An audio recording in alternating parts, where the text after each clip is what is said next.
Steve, our premium preparation provider from OET Online, has another great video for you to watch. This time it's on Listening Part C, so if you've got any questions or any difficulties with Listening Part C, make sure you watch this video. All right, so let's begin, everyone. So what is Listening Part C? Well, the listening has three parts, as everyone knows. Part A, which is two tasks, communication between, you listen to communication between a health professional and a patient.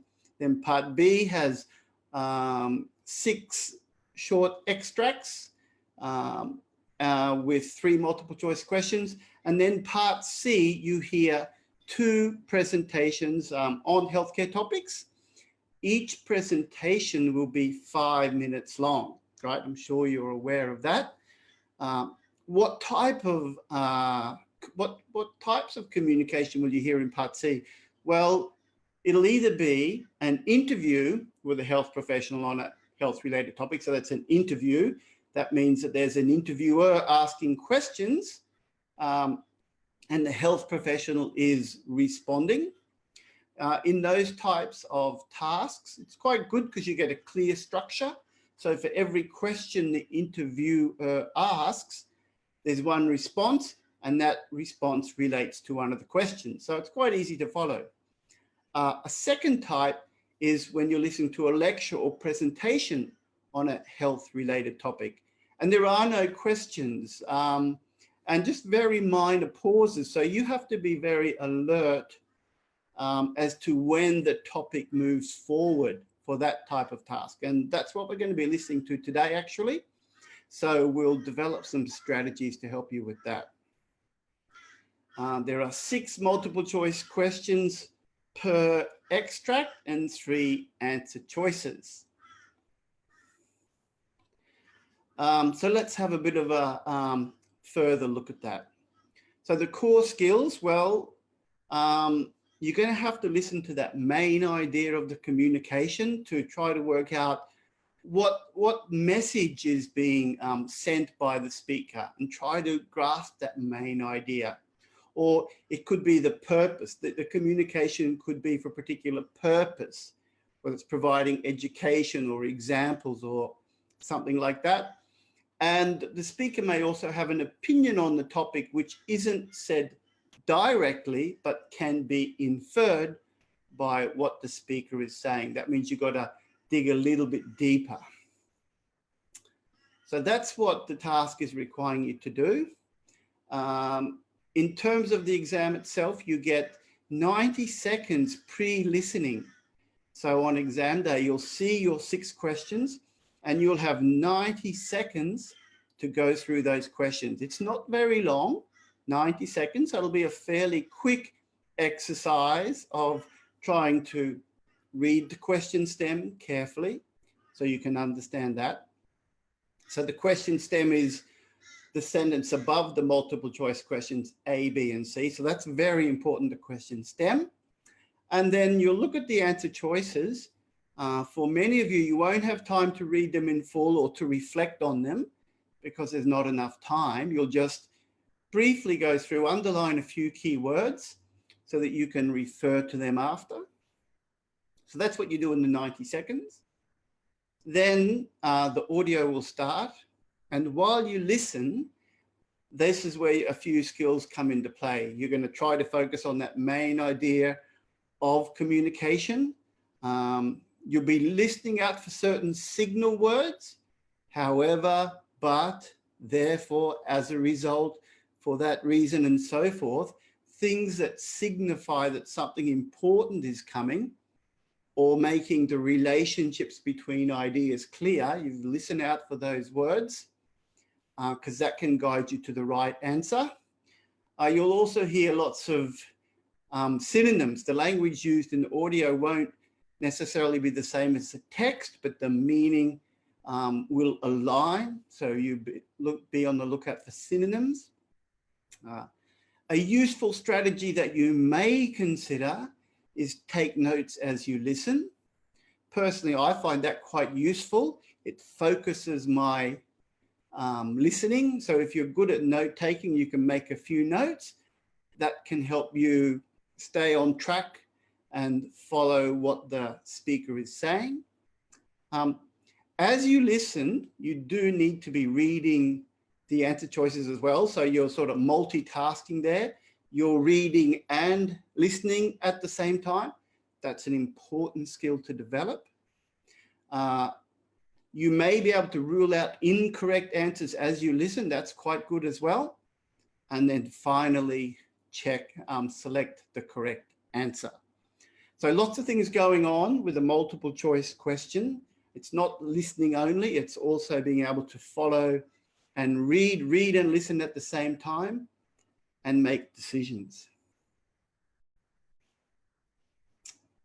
All right, you're welcome to put in any questions as you go along. Any questions so far? Is that all clear?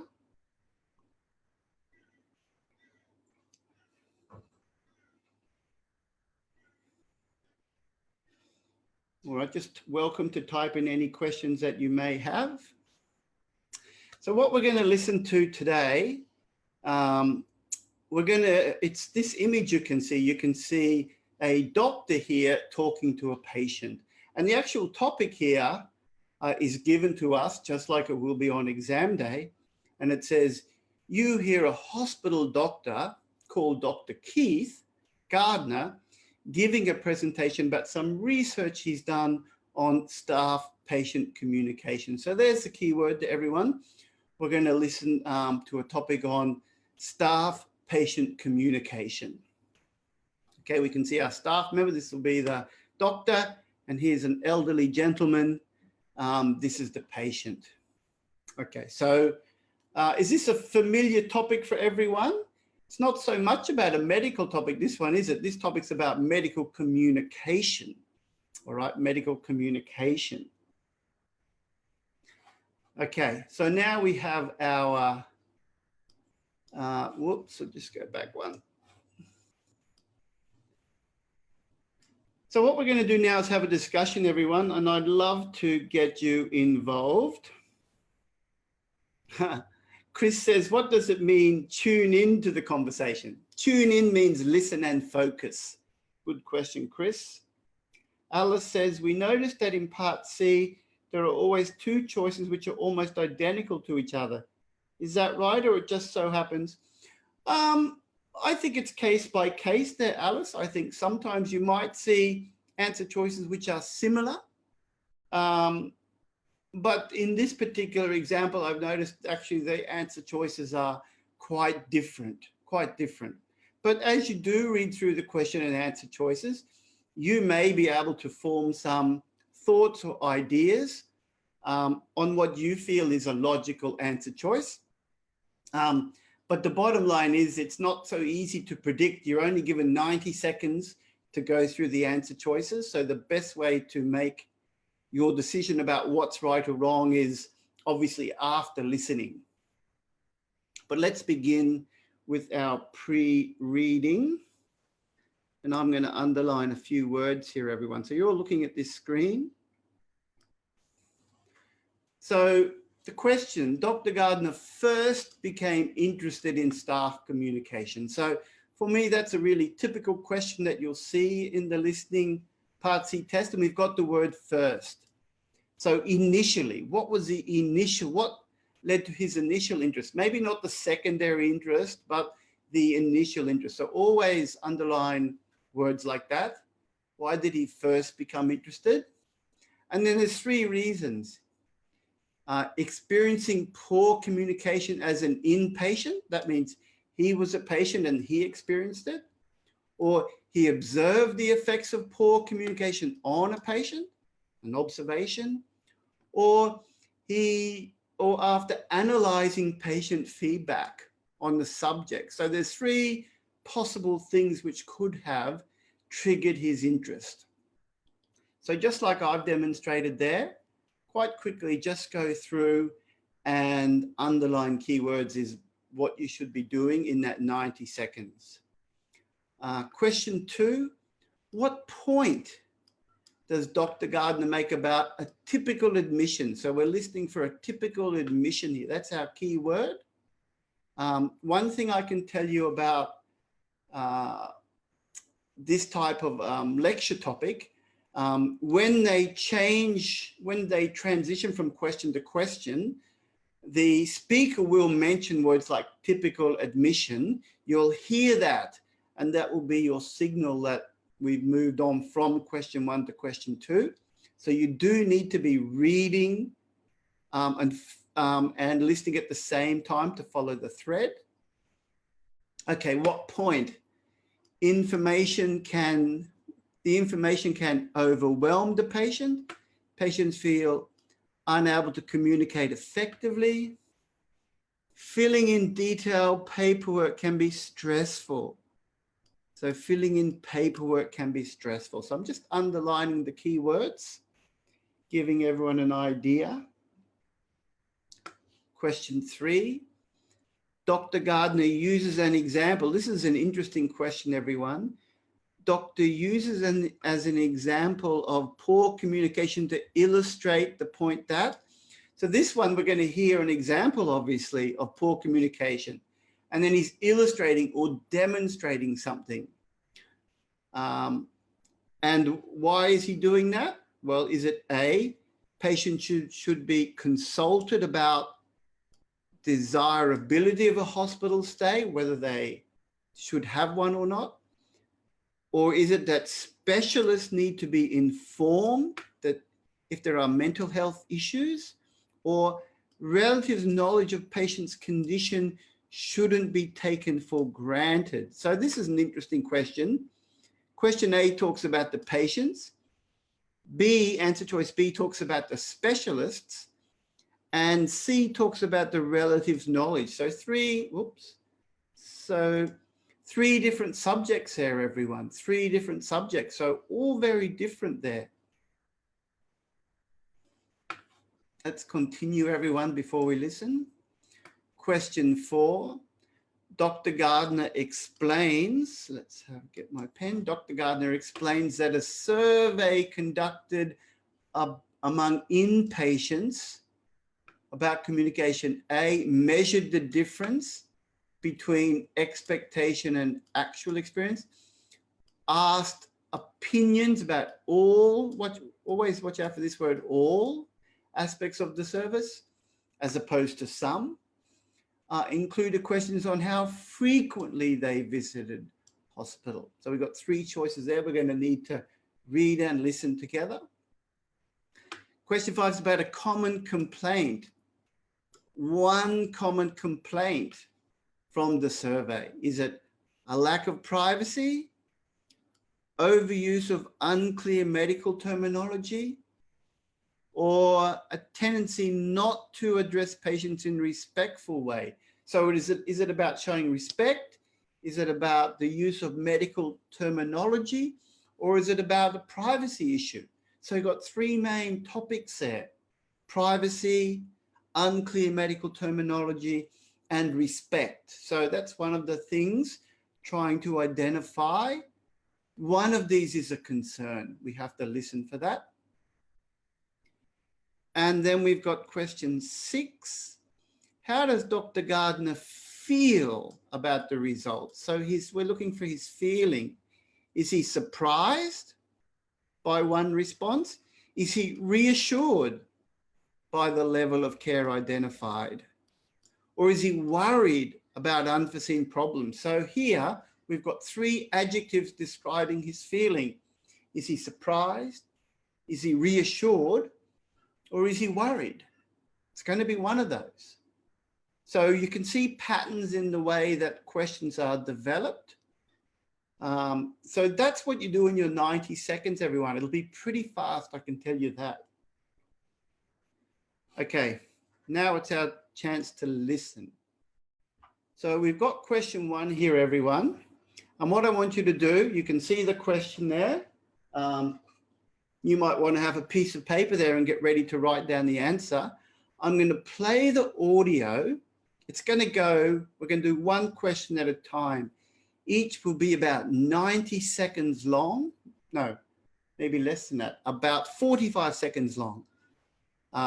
Roughly speaking, about 45 seconds long. I'll play it, and then I'm going to ask you to complete the poll and select your right answer choice. So type in R if you're ready. Type in R if you're ready.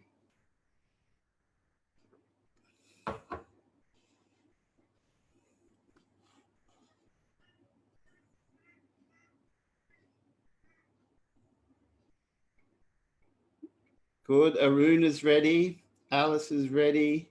Everyone's ready. Good, good, good. So you're tuning in, everyone, tuning in your ear. Here we go. I'm going to play it. Have a listen. Good morning. My name is Dr. Keith Gardner, and I'd like to talk to you today about some research I've been involved in concerning something that affects all health professionals: staff-patient communication. Now, firstly, let me reassure you that in feedback, patients seem positive about the way information is communicated to them. But I recently decided to explore the issue in more detail when I was in a hospital with a patient and witnessed for myself what can result when a healthcare professional assumes they've made themselves clear to a patient, when in fact they've been anything but. Luckily, I've had very few complaints made against members of my team, but the potential is certainly there.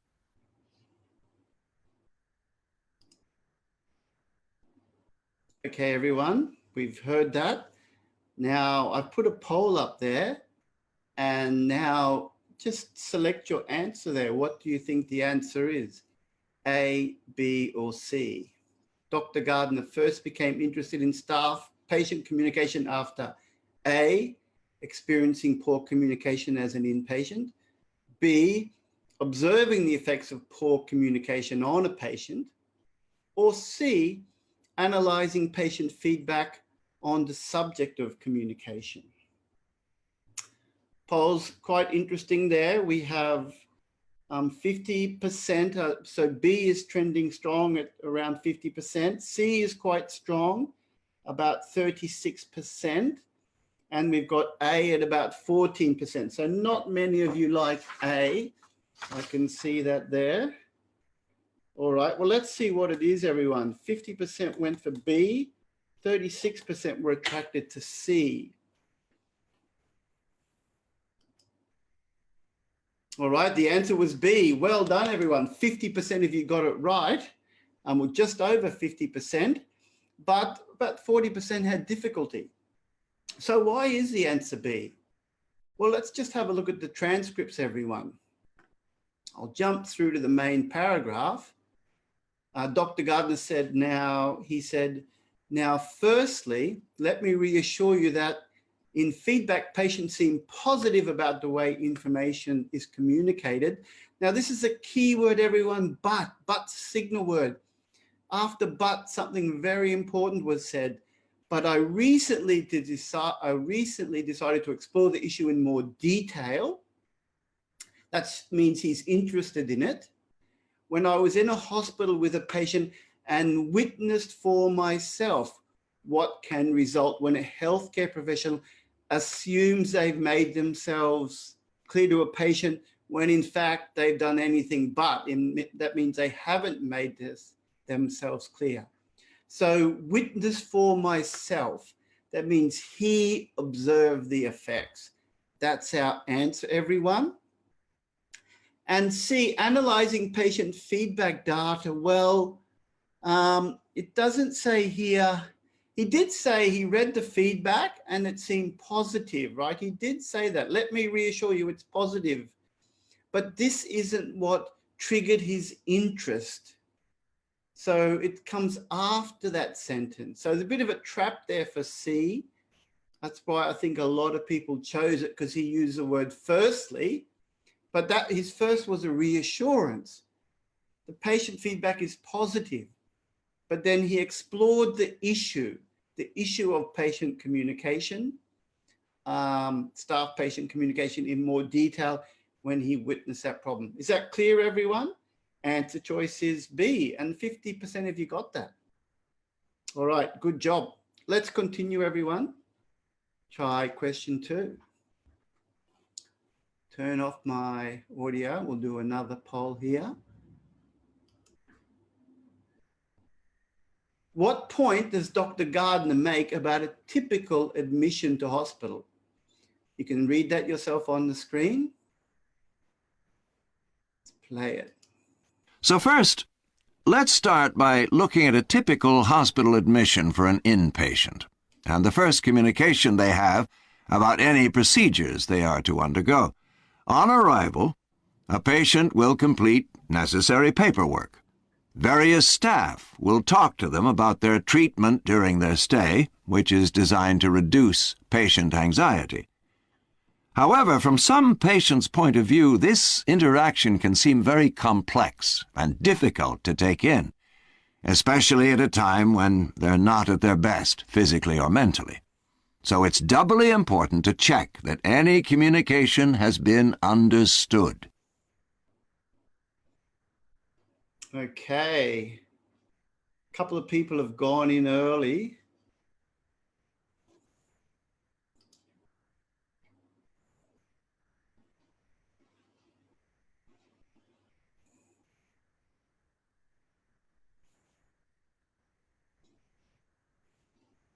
So all answers A, B, and C are trending very closely now.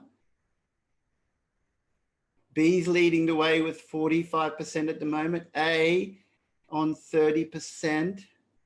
C on 21%. So B's winning, okay. A's fighting back now. A's, wow, they're all even Steven, as they say, just like my name, even Steven. They're all trending in the mid-30s. Few more answers coming through.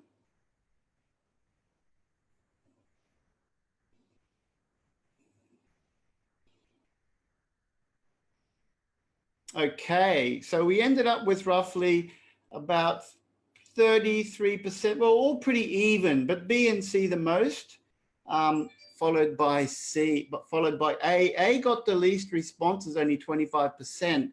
But in fact, the answer is A, everyone.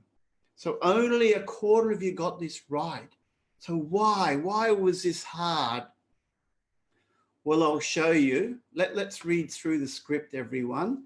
The question, what point does Dr. Gardner make about a typical admission? Well, he says, let's start looking at some typical hospital admissions. Now, watch this point, everyone.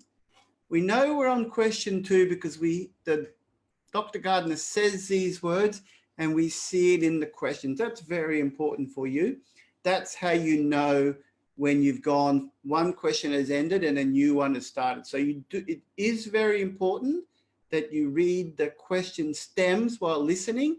So otherwise, if you don't, you could easily get lost. And you might be listening to question 2, trying to answer question 2, but the speaker's talking about question 3, which means you probably get both wrong. So you have to watch out for that. Now, what did he say? Let's start by looking at typical hospital admission for an inpatient, and the first communication they have about any procedure they are to undergo. On arrival, a patient will complete paperwork. Now, a lot of people went C really early, I saw, and they mentioned paperwork, but it doesn't say anything about that being stressful. They just do it. Various staff will talk to them about their treatment during their stay, which is designed to reduce anxiety. So C is wrong. It's nothing mentioned about that paperwork causing stress. Then it says, however, from some patient's point of view, this interaction can be very complex and difficult to take in. So interaction means the interaction with the staff, right? And part of that is filling the paperwork, but it's the whole interaction of the admission can be very complex and difficult to take in. So that relates to A, everyone. And do you know this word? Overwhelm. The information given can overwhelm the patient. So this is a synonym, everyone. If something's complex or difficult to take in, we feel overwhelmed. We can't deal with it. Is that clear, everyone? And it says especially at a time when they are not at their best physically or mentally, because they've got other stuff going on. A little hint, everyone, when you see big words like this, overwhelm, take the time to consider the meaning. Sometimes words like overwhelm, complex words, could indicate that it's possibly a correct answer.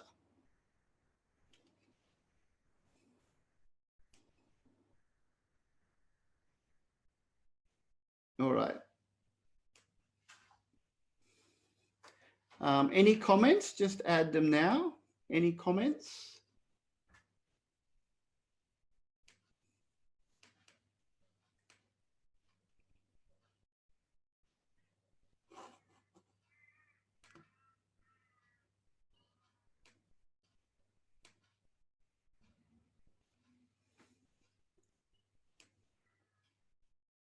Yes, well done, Alice. Difficult to take in means overwhelm.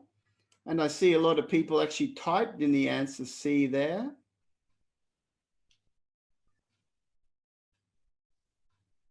All right, all right. Let's continue. Let's do another one, everyone. Let's do another one.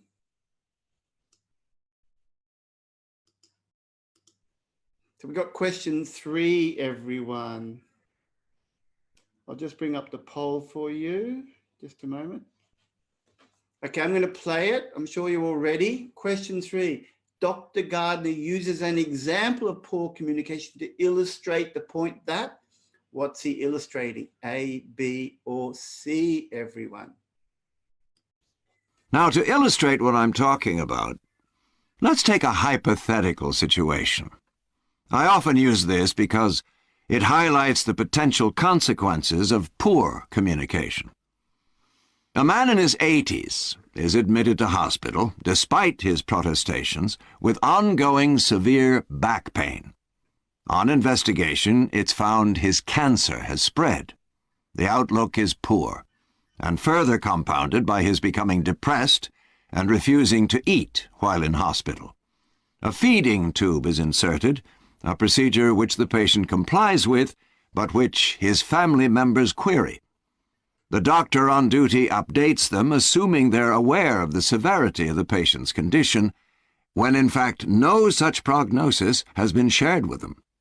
An extreme case, but a plausible one, nevertheless.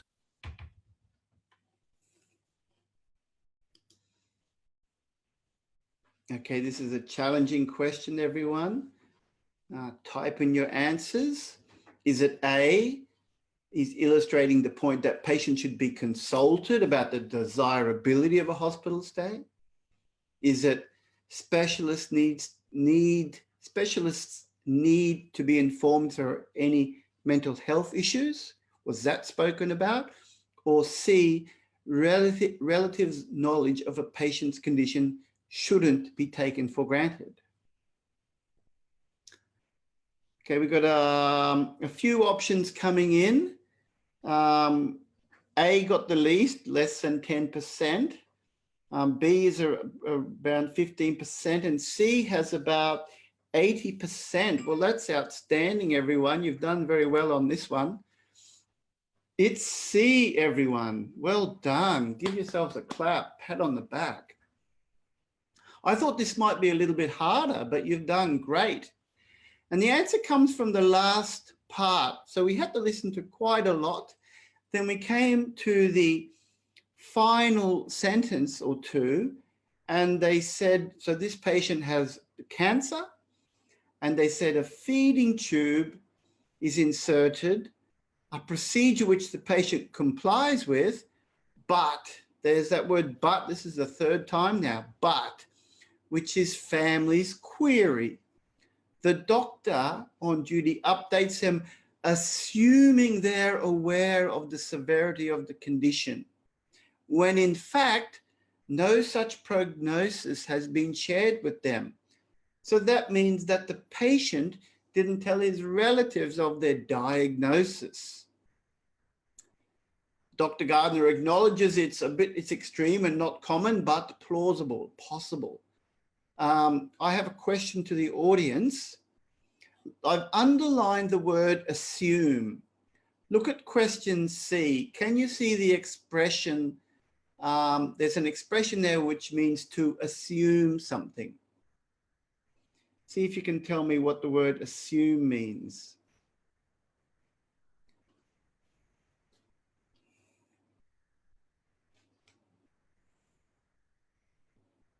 Just got to jump between screens a little bit there. Type in if you think you know when they say assume, what's the expression? I'll wait for you to type it in.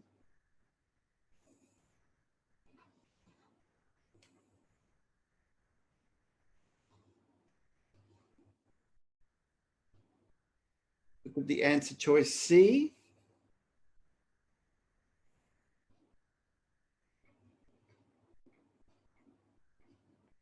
I'll answer for you. I'm sure a couple of people are going to type it in at any moment. But to assume something means to take it for granted. So people do things every day. So if it says relatives' knowledge of the patient's condition shouldn't be taken for granted, means shouldn't be assumed. So there's a direct synonym there, everyone. And it looks like you were able to pick up on that. Shouldn't be taken for granted, shouldn't be assumed. So you can see the use of synonyms between the answer choices and the text. Well done, everyone. Let's go to question 4.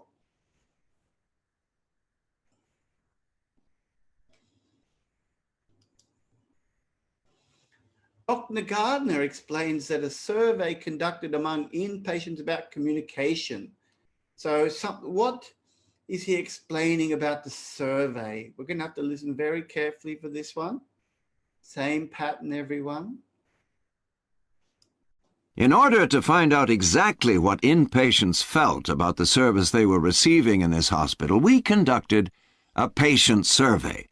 The questions were carefully targeted to capture patients' opinions about the effectiveness of the communication they'd been involved in during their stay. The survey questioned patients on both what they had expected prior to admission and what their stay was really like.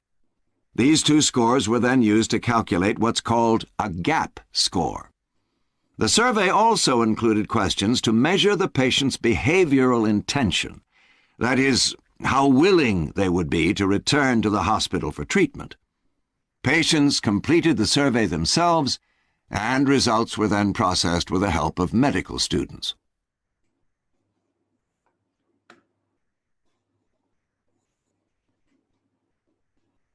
Okay, one moment, everyone. We're just getting that poll set up. It's proving to be a little bit problematic, but it'll pop up in a moment.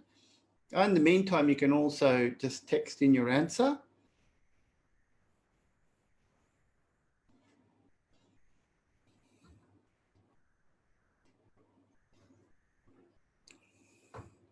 Okay, the poll's up live, everyone. Few people have typed it in, but put it on the poll as well, everyone. Put it in on the poll as well. That way we can measure everyone's response.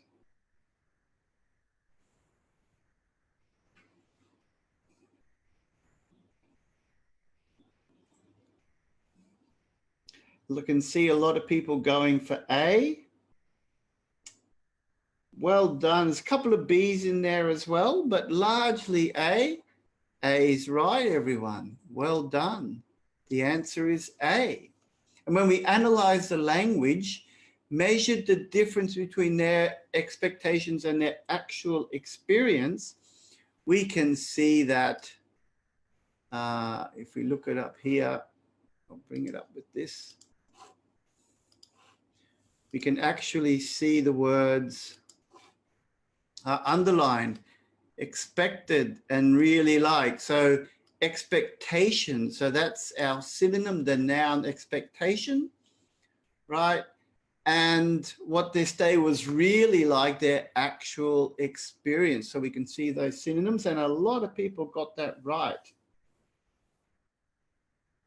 Amara writes, as they were asked for what they expected versus what they experienced. Exactly right. And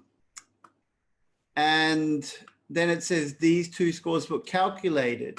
So it measured the difference. So questioned them on what they expected and what their stay was really like. And that's the difference between. Be wary of things like all aspects. I didn't talk about all aspects. I often worry about words like all.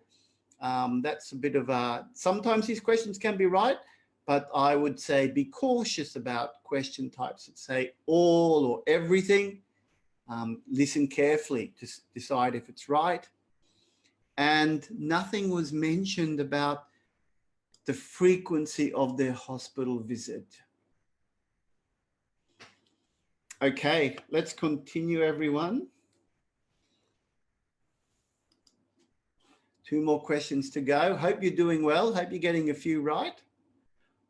Question 5, one common complaint arising from Dr. Gardner's survey concerned.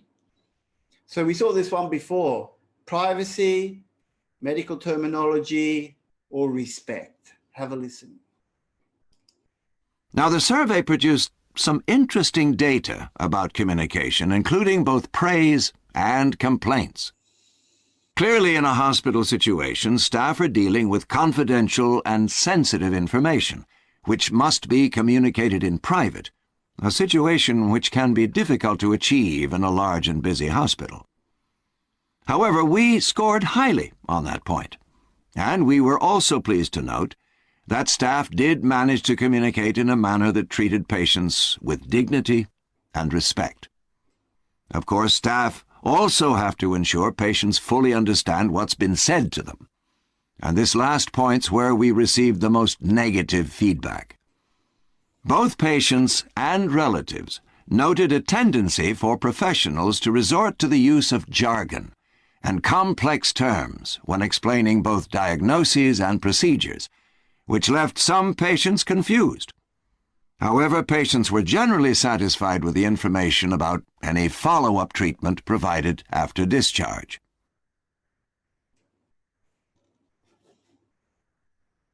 Okay, that's the end of question 5. You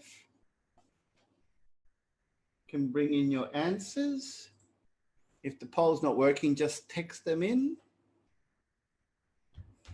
See how we go. Okay, can we just get the... We'll just look at your text, everyone. Don't worry about the poll. Let's just see what you're typing in. So a lot of people are going for B, I can see at the moment. Keep typing in your answers, everyone. Don't worry about the poll, just type them in, everyone. 1 or 2 A's there.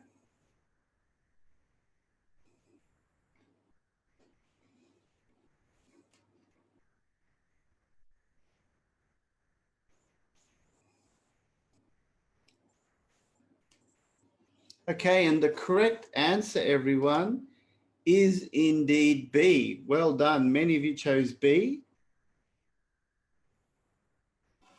Let's have a look.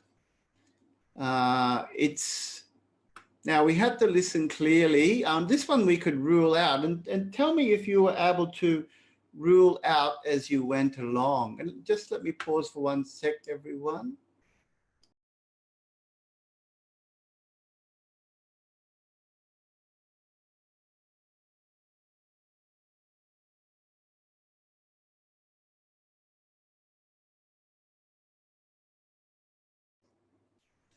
Just type in yes if you're able to keep up with this. Can you hear me? And see, just refreshing this. Now I've got your comments. Let's bring this up. Just dealing with a bit of technology here, everyone. Okay, got all those answers. Wow, a lot of you got that right. Well done, everyone. Looks like you're doing well on this task. Well done Kiru mentioned use of complex terms, and that's actually the synonym, isn't it? So they actually said there, let's have a look. So I found on this one we could do the rule out. Type in if you were able to do the rule out strategy, everyone, because it says here, clearly in a hospital situation, staff are dealing with confidential and sensitive information which must be communicated in private. A situation which can be difficult to achieve in a large and busy hospital. However, we scored highly on that point. So it was nothing about this sensitivity. So you could rule out A. And we were also pleased to note that staff did manage to communicate in a manner that treated patients with dignity and respect.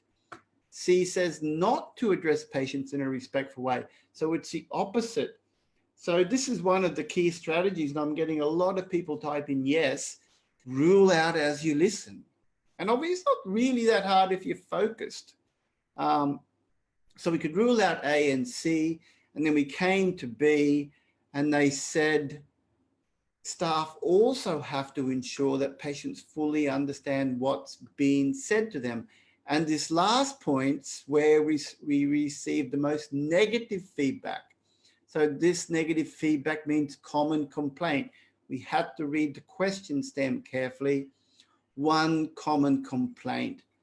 And then it goes on to say, both patients and relatives noted a tendency for professionals to resort to the use of jargon or complex terms when explaining both diagnoses and procedures, which left patients confused. So that was the finding. And I could say that in my experience as a patient, sometimes I've noticed an overuse of these words and found it hard. So it seems to reflect reality. How about you guys as health professionals? Are you clear when you talk to your patients, or do you also tend to resort to jargon and complex terms? Okay, let's continue. Just a sec.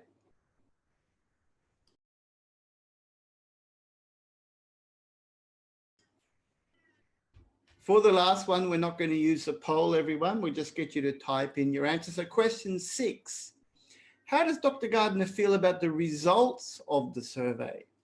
Let's do it. Remember, is he surprised? Is he reassured? Or is he worried?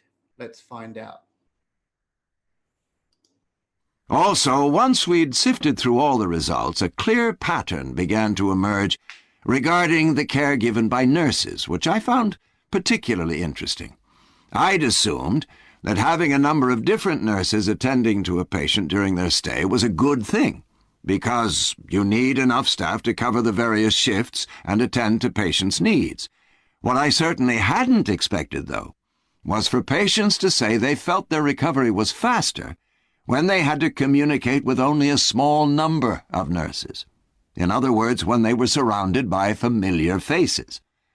The findings aren't conclusive, and more investigative work needs to be done on a bigger sample, but it's certainly food for thought. Okay, what do you think, everyone? We have a tough question, question 6. A couple of people have gone early with B. I think they were trying to predict B there.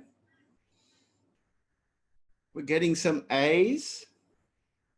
Surprised by one response.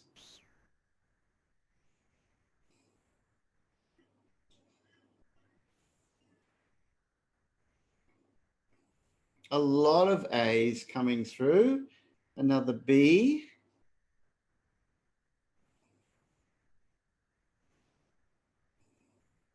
A few B's coming through. No C's. Yeah, well, it's not C, so I'm glad no one chose C. It's either A or B, everyone. In fact, the answer is A. Now, why is it A? Well, let's have a look. It said once we sifted through all the results, a clear pattern began to emerge regarding the care given by nurses, which I found particularly interesting. So interesting here is our synonym for surprising, everyone. There's a bit of a clue. It's not reassured or worried. So he found particularly interesting. So why was it interesting? Because he'd assumed having a number of different nurses attending a patient was a good thing, right? But what he hadn't expected, though, was patients felt their recovery was faster when they communicated only with a small number of nurses. So that was the surprise response. And it doesn't really go on to say, well, no one went to see worried about unforeseen problems. They weren't really talking about unexpected problems. And reassured by the level of patient care identified. No, well, actually, no, that was a surprise that the way the care was delivered was not what the person had expected. Okay. All right. And that's the exam, everyone. How did you go? What was your score out of 6? Yes, Mohammed's written in what I certainly had not expected. Exactly. Well spotted. So that's the listing for the key words. So we have to listen. And that's why it's really good for you guys to study the transcripts after you practice as well. I highly recommend that. Anytime if you do a listening task and you don't do as well as you would have liked, or you got some questions wrong, spend time on the transcript, listen again and tune your ear, get used to that accent. Wow, so some people are getting 4, some people getting 3 out of 6, a few people getting 5s, well done. I think 4, if you're getting 4, you're doing well. There's a few ups and downs there, but 3 and 4 and 5. Consider 4 a good target score. And if you want to know, everyone, this task I actually got, it's an OET Center task. It's from an OET Center book. That's where this one came from. I think it's a very good reflection of exam level. So if you practice, get used to it. It's a nice exam. If you're focused, you can make those right choices.